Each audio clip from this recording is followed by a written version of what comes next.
suis ébéniste, je réalise des meubles sur mesure, donc ça peut être des bibliothèques, des tables basses ou des objets déco. Et je fais également de la restauration de mobilier, donc c'est-à-dire que je répare des meubles anciens que vous avez hérités de vos oncles, tantes, grand-mères, famille.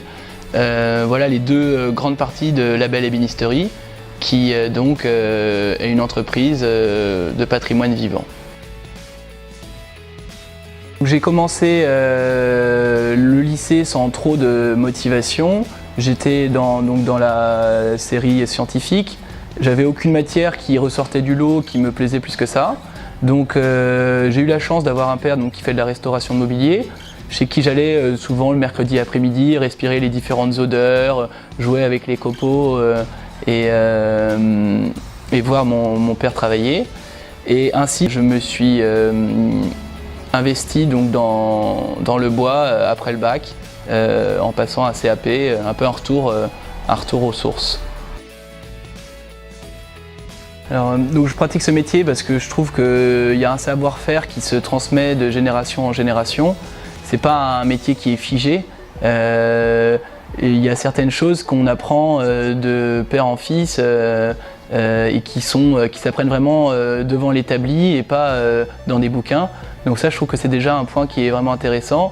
On a un métier qui traverse les différents siècles sans bouger. C'est vraiment notre valeur ajoutée, c'est de faire un métier que les machines ne sont pas capables de faire.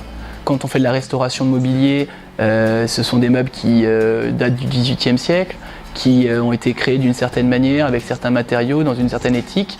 Et le but aujourd'hui, c'est de respecter ce travail-là, de se renseigner sur comment étaient réalisés les meubles et d'utiliser les mêmes matériaux, les mêmes colles, les mêmes plaquages pour que notre travail soit dans le respect du créateur. Et pour la création, c'est de pouvoir vraiment atteindre l'objectif du client. Si le client vient nous voir pour faire du sur-mesure, c'est qu'il n'a pas trouvé son bonheur dans des magasins de grosse distribution. Et le but, c'est vraiment de répondre aux attentes du client. Tout est vraiment fait sur mesure. C'est jamais les mêmes codes, c'est jamais les mêmes bois, c'est jamais les mêmes formes. Donc à chaque fois, on doit se creuser la tête pour trouver les différents assemblages, les différentes structures qu'il faut utiliser, les différents bois. Et donc il y a à chaque fois un pari, on part d'un plan en 2D, puis 3D, puis ensuite on choisit les matériaux, les assemblages. Et c'est ça que je trouve beau, c'est qu'on part vraiment de rien et on arrive à un meuble fini chez le client. J'ai choisi donc d'être auto-entrepreneur parce que ça a quand même certains avantages. Donc le premier serait déjà d'être à son compte, de pouvoir faire ce qu'on aime sans avoir d'autorité suprême qui vous dise telle ou telle chose. C'est super parce que vous travaillez pour vous ne travaillez pas pour un patron. Quand vous avez le rapport direct avec les clients, c'est-à-dire que vous ne passez pas par plusieurs échelons, vous voyez vraiment les projets monter de A à Z. Et donc ça c'est super, c'est-à-dire que vous avez vraiment le client qui part au départ, qui part avec des plans et vous progressez avec lui pour aller au plus profond pour que ce soit le plus proche de ce que lui veut. Quand on commence à se lancer, à avoir un projet un peu concret et monter son entreprise, forcément au départ on est un peu dans le flou, on ne sait pas à quelle sauce on va être mangé, on ne sait pas si ce qu'on va faire va plaire aux gens, même si on fait une étude, mais une étude ça reste une étude et on ne sait pas exactement si ça va faire le buzz entre guillemets. Et donc forcément vous avez un peu d'appréhension. Alors un bon entrepreneur, il doit avoir déjà la niaque, il doit être motivé, il doit pas trop compter son temps, il faut vraiment croire en son projet. Et tout donner pour atteindre son objectif, ne rien lâcher, même s'il y a des moments où vous vous dites bon ça sert à rien, ça prend pas, il faut persévérer et après on a les fruits qui en découlent qui sont superbes.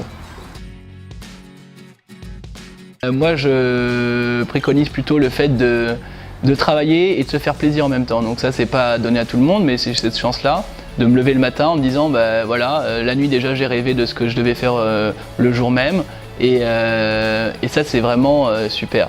C'est quand même préférable d'avoir un métier qui vous plaise et dans lequel vous êtes épanoui et vous faites plaisir parce qu'après vous transmettez ça. Moi je suis heureux de parler de mon métier parce que je l'aime et de transmettre ça à d'autres générations, peut-être à mes enfants si j'ai la chance d'en avoir qui veulent faire ce métier-là. Dans 10 ans, je me verrai chef d'entreprise d'une centaine d'employés en toute simplicité. Non, en vrai, je suis vraiment bien dans mes conditions d'avoir une petite entreprise familiale si c'est possible. De faire mon petit bonhomme de chemin et continuer comme ça, peut-être agrandir un peu l'entreprise et continuer à faire du bon boulot où les gens sont contents, d'avoir un rapport humain et pas vouloir faire du biz pour du biz et juste se faire plaisir sans faire d'ombrage à personne et que tout le monde soit content, quoi.